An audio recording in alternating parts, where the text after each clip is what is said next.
ဂျိုသားတွေပေါ်လာတာနဲ့လူတိုင်းဟာသူတို့ရဲ့အကြောက်ဆုံးအတိတ်မတရားတွေကိုပြန်မြင်အောင်လာကြပါတယ်။ကလဲရဟာသူမမောင်လေးတည်ဆုံးခဲ့တဲ့အဖြစ်အပျက်ကြောင့်စိတ်ဒုက္ခရောက်နေပါတယ်။ဆိုဖီယာကတော့သူမအမေကမျက်လုံးစီးကိုဖြေခိုင်းနေတဲ့အတန်ကိုကြားနေရပါတယ်။သူမမျက်လုံးစီးကိုဖြေတော့မဲ့အချိန်မှာပဲအော်တေဗီယိုကအချိန်မီတားလိုက်နိုင်ပါတယ်။တခြားတစ်ဖက်မှာတော့ရာဖာကသူ့ခွေးတွေကိုအသေးအတန်လိုက်ရှာနေပါတယ်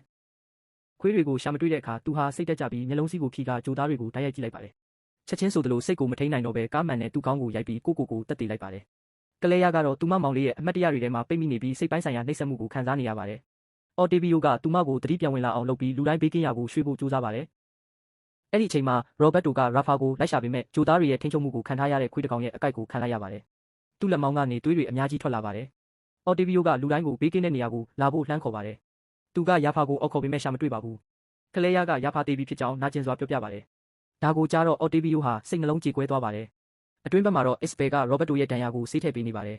။သူမဒဏ်ရာကိုစီးပေးနေတော့ရောဘတ်တိုကသူ့ပေါ်ဖောက်ပြန်ခဲ့တဲ့ဆိုတဲ့စကားတွေကိုမြည်တမ်းနေပါတယ်။အစ်စပယ်ကအဲ့ဒါမဟုတ်ကြောင်းနဲ့ဂျိုသားတွေကသူ့ရဲ့စိတ်ဓာတ်နဲ့ခံစားချက်တွေကိုအားနည်းသွားအောင်လုပ်ကြံဖန်တီးထားတဲ့အမတ်တရားတွေသာဖြစ်ကြောင်းရှင်းပြပါတယ်။နောက်တော့အော်တေဗီယိုကဂျိုသားတွေဟာကွန်တန်နယ်ပယ်ကနေလာတာဖြစ်နိုင်တယ်လို့သူယုံကြည်ကြောင်းပြောပါတယ်